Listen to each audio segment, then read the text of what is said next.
You cry in silence and still call yourself weak? No, baby, that's strength. Real strength isn't loud. It's silent. It's survival. It's scars hidden behind a smile. And if you're tired of breaking every time someone leaves, if you're done giving your best and getting broken in return, then listen. Because today we're not talking about heartbreaks. We're talking about heart upgrades. Not about becoming cold, but about becoming untouchable. Emotionally strong, fierce, and unapologetically you. Ready? Feel every damn thing you've been told to be strong, right? To hold it in, to smile when it hurts, to laugh when you want to scream. But let me tell you something powerful. That's not strength. That's self-burial. You cannot become emotionally strong by pretending you don't feel pain. You don't heal by ignoring the wound. You heal by touching it, crying over it, cleaning it, and finally standing up despite it. There's a lie they sold you, that feeling deeply makes you weak. It doesn't. It makes you alive. Think about the last time you lost someone, not just by death, but someone walking away. Did you feel that gut punch? That silence in your chest where their voice used to echo? And what did you do? You told yourself, I'm fine. It's okay, I'll get over it. But did you really? Because pretending doesn't heal. It pauses pain. And paused pain becomes poison. There's this girl I knew. Every time her boyfriend cheated, she forgave him. Not because she didn't feel the betrayal, but because she was afraid to feel it fully. Afraid that if she did, she'd break. So she smiled, played happy, until one day she couldn't smile anymore. The dam broke. And when it did, she realized if only she had cried when it hurt, if only she had screamed the day her soul cracked, she would have healed sooner. She wouldn't have become numb. You suppress emotions, you invite explosions. In relationships, in work, in life. Have you seen a pressure cooker burst? That's what happens when you pack too much without letting the steam out. People do the same. They smile through betrayal, laugh through loneliness, and act fine through pain. Until one day, they explode at the wrong person, at the wrong time, for the wrong reason. That's not emotional strength. That's emotional storage. And even storage has a limit. So feel it all. Feel the anger when someone disrespects you. Let that fire burn through your bones. Not to destroy, but to remind you that you deserve better. Feel the sadness when a friendship dies, when your calls go unanswered, when you're replaced by someone you thought could never take your place. Let it ache, let it sting, because that sting is not your weakness, it's your humanity. Even in joy, feel it. Don't laugh like it's borrowed, laugh like it's earned. Be fully present in your emotions. That's what makes you powerful. I remember a woman who lost her job after 10 years. She went home, locked herself in a room and cried. For 2 days straight, her family thought she had gone weak. But on the third day, she stood up, eyes swollen but spine straight, and she said, I've cried it out, now I'm ready to rise. 2 years later, she owned her own business. Not because she never broke down, but because she allowed herself to. We are not machines. We are storms, oceans, fire, and ash. And all of it needs to be felt. Stop teaching your daughters to be strong and quiet. Teach them to be strong and honest with what they feel. Stop telling your sons to man up. Tell them to feel up, to cry, to express, to connect. Strength is not about what you hide. It's about what you face. So cry if you must. Scream if you have to. Break down for a moment if it sets you free for a lifetime. Because real strength begins the moment you stop faking that you're okay and start feeling every inch of your truth. Some things don't break you. They just slowly drain you, drop by drop, minute by minute, until one day you look in the mirror and you don't recognize who you are anymore. And that right there is your sign. Cut off what kills your energy. You don't have to wait for someone to betray you, disrespect you, or humiliate you to walk away. Sometimes it's not about what they do, it's about how they make you feel consistently. Drained, unseen, heavy. And that heaviness, that's not love. That's not loyalty. That's not worth it. There's this guy I knew. Every time he met his college friends, he came back quieter. Not because they were bad people, but because they made backhanded jokes about his dreams. He wanted to start a brand. They laughed and said, "Tu to sakari naukri ke layak bina nyay." He laughed with them. But every time he did, something inside him cracked. Until one day he stopped meeting them. Not with drama, not with fights, just silence. And guess what? Within 1 year, he launched his brand. Some people don't need to hit you to hurt you. They just need to make you question your worth. Subtly, repeatedly, quietly. Cut them off. Not everyone deserves access to you. Your energy is not public property. You're not a charger where everyone can plug in and drain you while you're running on 2%. Ever had a conversation where you felt lighter? Now think about the ones where you felt like someone just sucked the soul out of you. That's not random. That's your body telling you this person is not meant for you. Protect your vibe like your life depends on it. Because emotionally it does. I met a girl who stayed in a relationship for 5 years. The guy never cheated, never hit her, but every time she shared a new idea, he rolled his eyes. Every time she dressed up, he asked, for whom? Every time she felt happy, he reminded her to be realistic. She was not being abused, she was being dimmed. And she didn't even notice it until her fire turned to flicker. One day she looked at herself and said, "Why am I always tired? Why does my soul feel sleepy?" And boom, it hit her. It wasn't her job, it wasn't the weather, it was him. The silent killer of her spark. So she left. No fights, no closure, just left. And it was the loudest thing she ever did. Cut off what kills your energy. Even if it's family, even if it's your oldest friend, even if it's your own overthinking patterns. Sometimes it's not people, it's that one habit.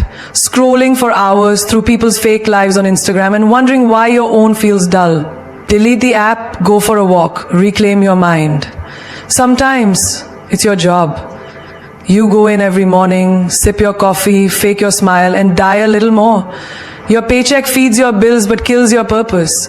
Now, I'm not saying quit overnight, but start planning your escape. You weren't born to be a prisoner in a cubicle. Energy is sacred.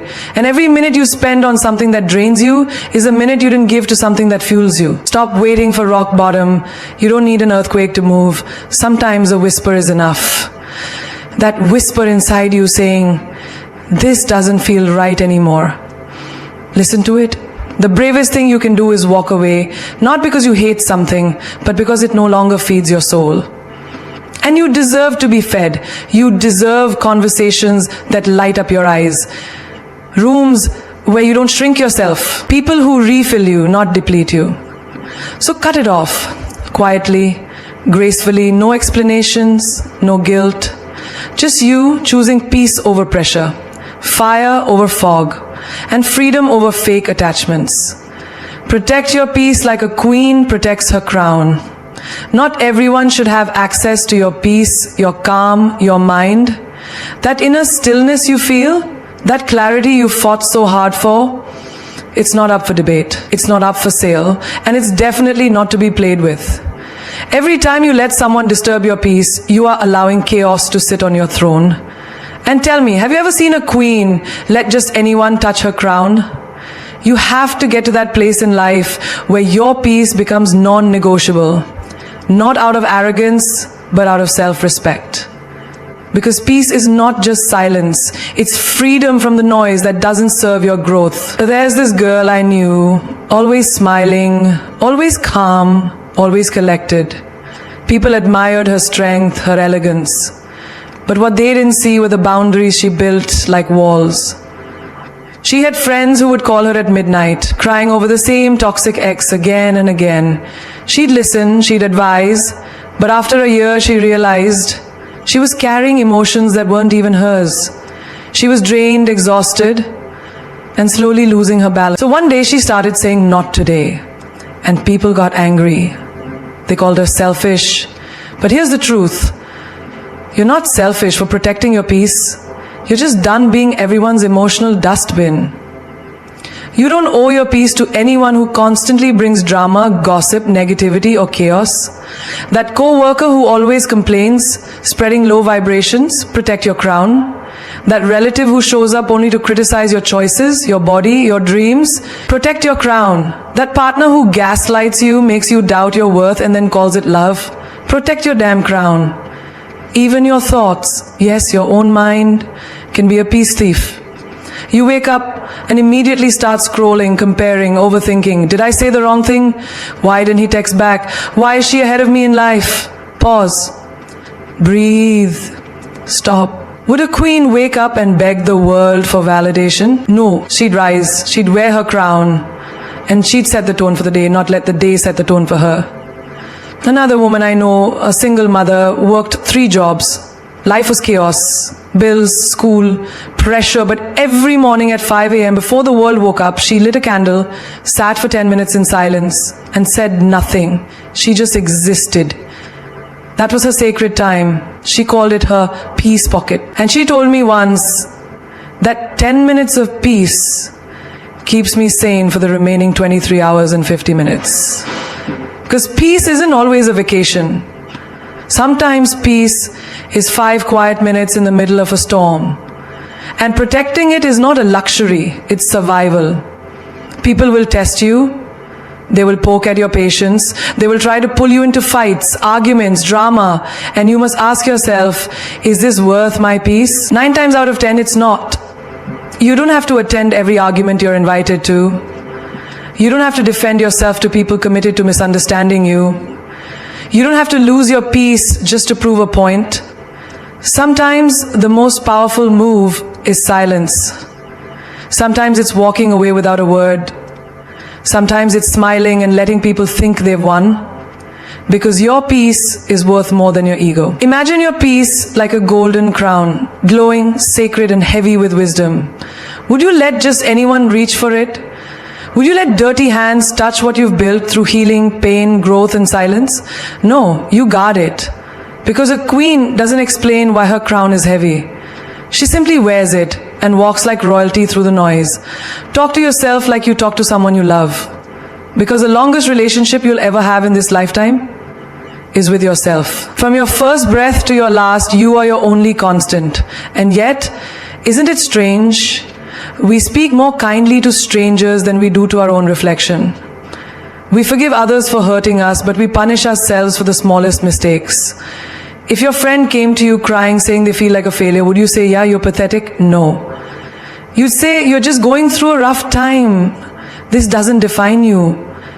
You're stronger than this. So why do you say the opposite to yourself? There's a guy I knew, brilliant, talented, kind, but every time he looked in the mirror, he'd whisper, you're not enough. Not good enough, not smart enough, not successful enough. One day I asked him, would you say this to your younger brother? He was horrified. Of course not. I said, then stop saying it to the little boy that still lives inside of you. Because deep down, we're all carrying younger versions of ourselves. Wounded, confused, fragile. Talk to them gently. You're not just talking to who you are now, you're healing who you were. Your words become your reality. If every day you wake up and tell yourself, I'm behind, I'm ugly, I'm dumb, I'll never make it, then even the brightest light will feel like darkness.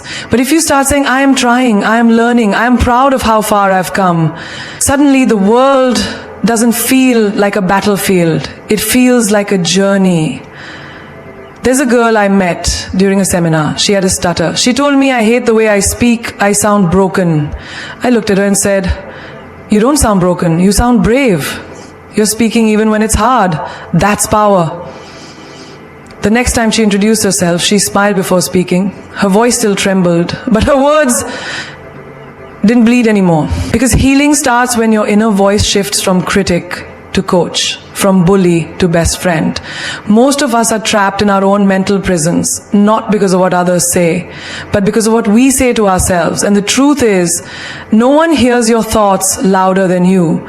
You listen to your voice 24/7. So what you say inside, it matters more than what anyone else could ever say on the outside. I once met a single mom raising 3 kids, working 2 jobs. She told me, some days I cry in the bathroom, then wipe my tears and pretend I'm okay. I asked, what do you say to yourself when you cry? She paused, then whispered, that I'm weak. I looked at her and said, no, tell yourself you're a warrior. You're doing something most people couldn't survive. And you're still loving your kids, still showing up, still trying. That's not weakness. That's divine strength. Her eyes welled up, not from sadness, but from finally hearing what she needed to hear from herself. Affirmations are not cheesy, they're survival tools. Saying, I am worthy, I am healing, I deserve love is not delusion, it's direction. It guides your energy, it shapes your self-worth. Because here's the truth. If you don't love yourself, the world mirrors that back. But when you look in the mirror and say, I got you, your eyes soften, your breath slows, your soul exhales, and suddenly life doesn't feel like a battle against yourself. It becomes a dance with your destiny. You don't need to be perfect to love yourself. You just need to be present. To say, even on my worst days, I'm still deserving of kindness. Not because of what you've done, but because of who you are. A living, breathing miracle. Flawed, yes, but powerful beyond measure. So speak to yourself like someone who matters. Speak like someone who's finally listening. Because that voice inside you, that's the voice that will either build your empire or burn it down. Don't react, respond. Because the difference between a weak mind and a strong soul is just one breath. That pause, that stillness, that moment when the world wants you to explode but you choose to evolve instead. Reactions are instinct, responses are power. And you don't build an empire by losing your cool every time something pokes your pride. You build it by knowing when to speak, when to be silent, and when to walk away with grace so loud it shakes the ground beneath them. I knew this woman, fierce but fiery, quick to clap back, quick to defend, quick to throw words like knives. She told me once, I don't take nonsense from anyone. But what she didn't realize was, every reaction was a rope pulling her deeper into chaos. She wasn't free. She was tangled in her own triggers. One day, her boss wrongly accused her in front of everyone. The old her would have snapped.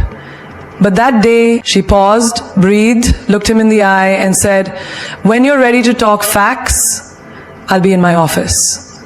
That moment changed her life. Because she didn't react to prove herself, she responded to protect her power. When you react, you become a puppet. Every word, every insult, every move from someone else controls you.